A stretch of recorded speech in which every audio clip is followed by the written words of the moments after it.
now tuned into the greatest. So when that bag come, I won't fumble. I've been stacking on the low, but hey, I'm tired of being humble. Let me get to it. That motivation music. Get control of your life, don't let nobody else do it. Cause when I gon' have Metro S550s cruising. Feel like you winning on the ground. Yes, sir. What's up, everybody? Welcome back to The Run with me, Manny Wilson, all the way from Detroit to Chicago to your speakers and headphones. Now, I appreciate you tuning in to the first interactive sports podcast, a community that makes sure your voice is heard. So if you hear something you agree with, you disagree with, you like or you dislike, or even if you just want to get your flows off, get a hot take off, go ahead, shoot us a quick take, 219-413-9405. And of course, we will play your take back on our next episode. And then shout out to SeatGeek for sponsoring this episode. Get $20 off your first ticket purchase when you use the promo code The Run Podcast. Now, this code can only be applied for first-time users on the mobile app or website. So I don't know about you, but baseball season is rolling strong. I know I haven't been talking about the Cubs and how they beat the Brewers after the Brewers were on that big 14-game win streak. I know it's crazy, but you can make up for it. You can make up for me not talking about it by using that promo code at The Run Podcast by going to the game. Save yourself $20. Go to the game. And you can just see it right then, there, and live. So, and you know what's crazy is I'm doing all this about the Cubs, and I'm still not about to talk about the Cubs. So I am sorry for those who are big Cubs fans.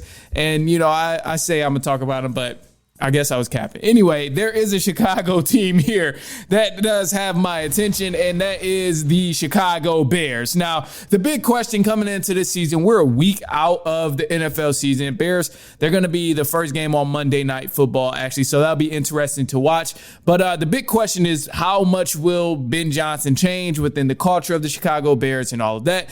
I think there is a slight chance that Ben Johnson does come out and lay an egg. Not necessarily in just week one, but before a lot of people get upset at me and say, oh, well, you just hating on the Bears or you mad at them for whatever reasons that are untrue, I think it's serious. And I think it's a necessity that a lot of Bears fans take into consideration that Ben Johnson may not be the best head coach for the Chicago Bears coming into this season.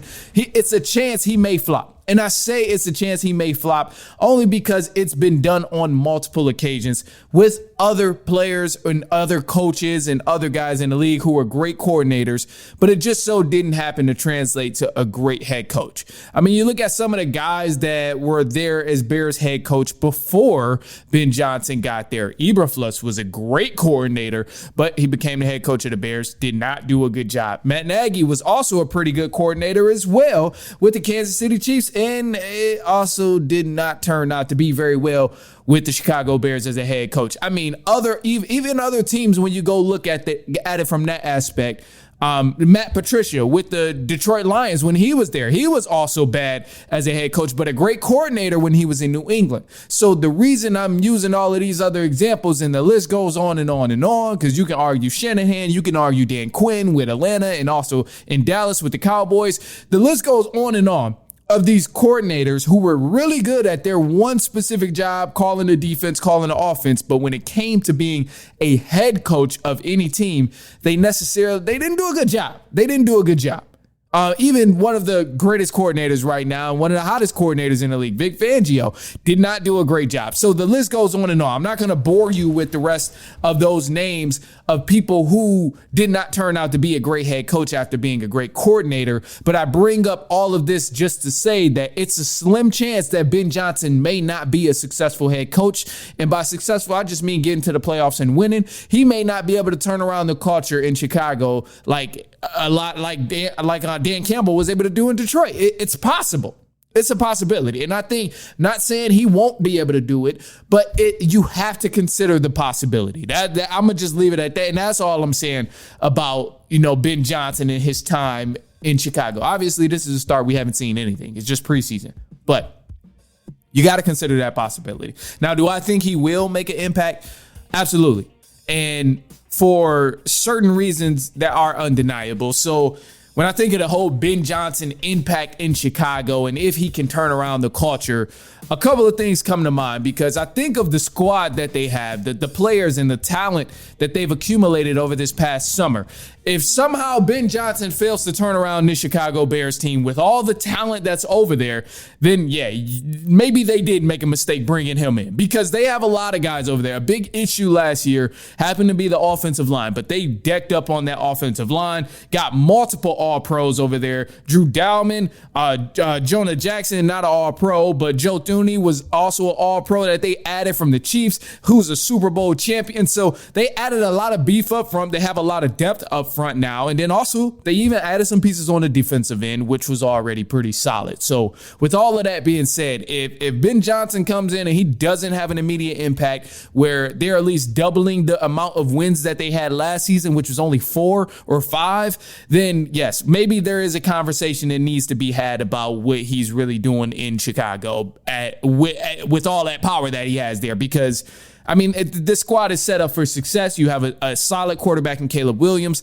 I think Caleb Williams will continue to develop as time goes on, but it is tough. He is a young quarterback, and a lot of people don't give that leeway of Caleb Williams being a young quarterback and someone who still has to learn. For some weird reason, we just assume that quarterbacks, regardless of the age, will come into the NFL and tear it up. I don't know why. We see one example or two examples. CJ Stroud, I mean, he tore it up his rookie year, came back, didn't have the best year, still was competitive. But for some weird reason, we think that's the new standard of rookie quarterbacks where they have to come in and, be a star, even like Jaden Daniels. I mean, we don't know what kind of season he's going to have this year, but for some weird reason, the expectation on quarterbacks is crazy right now. It's crazy. And, with the Bears and Caleb Williams, some things that I've seen in the preseason, it did look good where I'm like, okay, that's a beautiful throw. But we've seen Caleb Williams make good throws last year. That was never really the issue in my book of what Caleb Williams was doing wrong compared to last year and what we've seen so far in the preseason. To me, it was always the thing of him holding the ball too long and his lack of awareness. Those are areas where I think Caleb Williams should improve in over the course of a season, especially with the new head coach that obviously knows how to run an offense. And I seen times in the preseason where he still held on to the ball too long. You had great protection up front, but you got to get rid of the ball at some point. You cannot take a sack. There's always that thing of, oh, yeah, well, he's not throwing interceptions. He's not turning the ball over. But damn it, he will fall to the ground any day and every day if you allow him 7 seconds in extra time in the pocket. For some reason, he will just crumble and fall to the ground. So those are things where it definitely needs to clean up. But I don't think there should be too much pressure on Caleb Williams to really have like an outbreak of a season. He really just has to not mess up with the weapons that they have on the Bears, and he just has to not take sacks. Pause. And like that's, to me, he'll be all right after that. So with that all being said, man, I think the Bears, they're going to be in for a treat this season. I can predict the Bears definitely doubling the amount of wins. But when I look at the Bears schedule, I definitely see some positivity for Bears fans, some things that they would love to hear. If I had to pick a win total, I would probably give the Bears about 8 games. I would make them 8-9 coming into this season, which, I don't think it's anything crazy, but I still think this is a solid move for the Bears to double the amount of wins, or almost double, I guess. But, they had 5 wins last year. If you can somewhat even be in the conversation for a playoff push, I think that would be huge for the Chicago Bears coming off of the season that they had last year. Obviously, things don't happen overnight, but with the talent, the talent that they have, the new coaching staff that they have, I'm expecting the Bears to at least win 8 games, especially considering this schedule. Like, it's a tough schedule. They got some close matchups, but it's definitely a lot of games in here that are gimmies that they will have to win if they want to see the playoffs or even be in contention for a playoff trip. So I see the Bears winning 8 games, going 8-9. Other than that, though, let me know what you think. I am curious to see what – I never really know with Bears fans. Genuinely, I never really know with Bears fans like what they expect from the team, because you got different levels of Bears fans. You got the crazy like just psycho Bears fans where they're kind of like the Cowboys of, oh, this is the year, this is the year, this is the year. Then you got the just depressed Bears fans of, oh yeah, we're done. We're never going to be good ever again. This is just a vicious cycle that happens. I enjoyed the time when we had Jay Cutler and the rest of them, but it's never going to happen. Then you got the Bears fans who's kind of optimistic, actually, kind of see the potential that the team has and level-headed a little bit. So I never really know which Bears fans I'm dealing with. Bears fans is interesting, though. Very, very interesting. And I think if they start winning, Bears fans will probably get very, very annoying very fast. But who knows? We'll see. I guess we'll see. All right, don't go anywhere. Don't go anywhere. Look, man, we got some more stuff coming up. We got some stuff about the Atlanta Falcons. Their offensive line has been just, in shambles. I'll tell you more about that, but don't go anywhere. Also, some news coming up, some small things that's been happening in the offseason between the NFL teams, some new signings and things like that. It's been a minute since we did news, since it's been slow, but don't go anywhere. It's halftime. We'll be right back.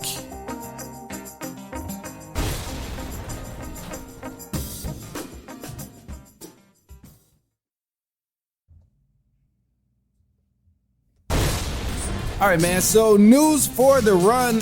It's very quick, but I think this is some very impactful things, and it's going to help these teams a lot. So Terry McLaurin, I don't know where I got that from. Terry McLaurin of the Washington Commanders recently just signed his deal after making a big fuss about wanting to trade and possibly going somewhere else. Signed a 3-year extension worth $96 million. Happy for him that he got his money. And I'm even more happy for the Commanders that they got their guy back, because that team would not have been the same if they didn't get a chance to re-sign McLaurin. I just don't see it being the same, especially taking away Jaden Daniels' main option would be rough. The whole effect of adding Deebo Samuel wouldn't even be as exciting, because now he would turn into receiver number one. And typically in the past, whenever we've seen Deebo Samuel as the number one option, it just has not looked good. Not saying he can't do it, but it just hasn't looked good based on the evidence that we've seen when he was in San Francisco. So definitely happy for the Commanders that they got their guy, Terry McLaurin. Other than that, man, you got Trey Hendrickson of the Cincinnati Bengals. Weird move here, but Hendrickson signed a 1-year deal for $30 million with the Bengals. This was also a huge fuss going on about if he's going to re-sign, if he's going to be traded, where would he go? And the Bengals, truth be told, I don't think they could afford to lose Hendrickson, because this would have already been a huge blow to their defense, as rough as the defense is and as shorthanded as the defense is already. So to me, I'm glad they did make this move and at least bring him back for one more season to try and run it back. So obviously, maybe he leaves next season. Maybe he stays, whatever. Maybe money gets moved around in the NFL. And I feel like it becomes a game of, if you know how to manipulate the money, then you'll have the best roster, because it's insane. It's insane the way they do these things in these professional sports of teams are able to go over this limit and teams can't go over that limit. But that's a whole nother story. Other than that, the last free agent that we're waiting to see sign, or he's coming up on his deal, is that boy out in Dallas, man. That man out in Dallas, the edge rusher, Micah Parsons. He's the last one we're waiting to see. A lot of people expected or still expect Micah Parsons to stay in Dallas, but we're creeping up on the game day pretty soon. Cowboys, I think they kick off against the Eagles, really. So they're going to be, one of the first teams that's there. But also, I wouldn't put it past Jerry Jones to make, a big statement right before the game or whatever the case is, similar to how he did with Dak Prescott, CeeDee Lamb, and all these other guys that they've done. But yeah, the Cowboys, they open against the Eagles. That game is going to be played that one's going to be in Philly. I think it is. I thought it was in Brazil, but I could be wrong. Don't quote me on that part, but they definitely have the first game Thursday Night Football, September 4th, 2025. So excited for that. Other than that, though, man, look, so my Atlanta Falcons, we are beat down, bruised, and beat, man. We are struggling right now with my Atlanta Falcons. So our offensive line, we've lost a couple of different pieces on the Falcons offensive line, man. And I'm starting to worry about how this is really going to affect the offense because as of right now, we lost Caleb McGarry. He's out for a significant time. They never really even stated what the injury was, but they just said he was carted off and it was nasty. It was looking rough, and he's going to be out for a significant amount of time is what the report said. Then after that, we had pretty much his backup, Storm Norton. He's also going to be out for 6 to 8 weeks. So this is two crucial offensive linemen for the Atlanta Falcons. One is a great pass protector, and the other is just a backup who's also a great dependent coming off the bench and coming off the sidelines to fill in some space. But we lose both of them. So now I'm a little worried. And I'm not going to lie to you. This concerns me because this is Penix's, his right-hand guy, his blindside blocker. And this is someone you can typically depend on when you have to worry about certain protections being called and just worrying about your blind side. I think we all know how important that is for quarterbacks to have protection on their blind side. So I'm a little scared. And, the initial thing that I'm thinking is for the offensive game plan, based on what I've seen last year and what I've seen so far in the preseason, and maybe the Falcons do a complete 360 from everything that happened in the preseason. Who really knows? I guess we'll only be able to tell in week 1, but I'm a little concerned because losing these offensive linemen now puts us at a shortage of hands in the offensive line within our depth, but also thinking about play action, thinking about, these deep bomb plays, explosive plays that happen. I don't know if we'll be able to recreate those things as often as I hoped initially couple weeks back before these injuries happened. And I say this mainly because these explosive plays take time to develop. When you see guys running a deep post route and catching it middle of the field, the quarterback needs time to throw the ball. They need time for these routes to develop. And without two crucial offensive linemen, I'm a little worried for it. Same with play action. A lot of play action plays. Yes, it can happen quick. Sometimes you can get your quarterback out the pocket. They sometimes buy him a little more time in these play action calls, but ultimately, I'm a little worried because these guys were crucial. And I know McGarry and Norton aren't like the best offensive lineman that has ever walked into Atlanta, but these guys definitely are impactful. And I think, come week 1, it's going to change my thought process of what to expect from this team. So initially, I'm thinking, we're routine. Everything is looking very polished, and these plays, we're seeing some explosive plays similar to how we did early on in the season with the Atlanta Falcons, especially in that matchup against the Tampa Bay Buccaneers. I was expecting something similar to that. But with our offensive lineman being hurt, I don't really know what we'll see. I'm worried. At this point, I know we're going to see some mistakes. As long as it's not the mental errors, I think I can just, live and survive with it. But with offensive linemen being down, I know we'll see some mistakes. The run game shouldn't be as bad because we should still be able to move the ball running the ball. Bijan is a great running back. He's great with manipulating space and great footwork, just being able to get to his spots and break out. So I'm not too worried about the run game here. The biggest part here is really just the passing game, play action plays, and just these explosive type of downfield plays. Now, Norton, it's said that we'll probably get him back after 6 to 8 weeks. But McGarry, he's gone. He's probably done for this season. I seen there was rumors of him possibly getting his surgery. I'm a little worried. I'm not gonna lie to you. I'm a little worried about that. And it's gonna change the perspective of how I'm looking at things in fantasy. Maybe initially I thought Kyle Pitts might have some chances, and this does affect him as well because time to throw the ball is everything, but also maybe it helps him because, okay, now if he had less time, maybe we get our tight end involved even more in maybe short routes or just certain plays and where we can get him in certain spots of the field. So maybe this does help, but ultimately definitely concerned about this here. And with Penix Jr., man, losing his blindside blocker, who's a great blocker, someone you could probably even argue is an all-pro, doesn't have those awards to his name yet, but I think this is definitely going to be huge, man. And ultimately, week 1, I'm expecting us still to win against Tampa Bay. Not going to be easy. I'm expecting the shootout. I think it will be a great game, of course, but the game is going to be in Atlanta at home. So this is going to help the Falcons, of course, but Tampa Bay is not a bad team, man. This is a solid team in Tampa Bay, and we know those division games get nasty. I don't know how many times I always got to say it, but division games get weird, and just anything can happen in those games. So with the Falcons having some injuries on the offensive line, maybe we see Todd Bowles throw some different pass rushes at us, and that's going to be hard to stop. Typically, his pass rush is kind of tricky to score on anyway. So we'll see how it goes. It is a concern losing McGarry and Norton, but hopefully, the Falcons can make something happen, getting on the phone before week 1, bringing in some new guys here. And if so, that would help. I know Cowboys have, I can't remember his name, of course, but Cowboys have an offensive tackle who could probably be a really good help, who's not going to cost too much.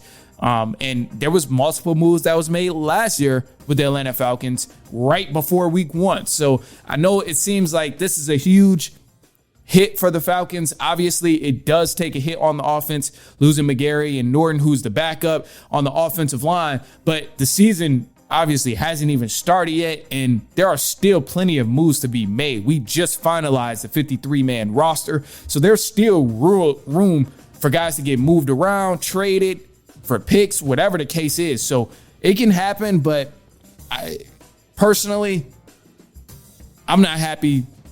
I'm not really going to be confident in the offensive.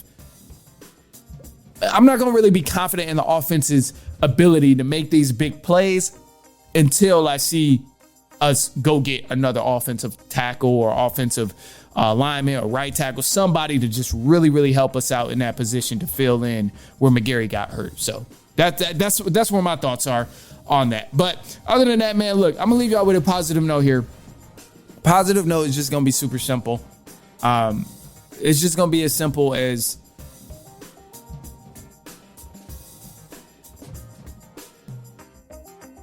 I wonder how long I could wait pausing, but to make it dramatic. And then I'm like, let me not even make it that dramatic. I'm sorry.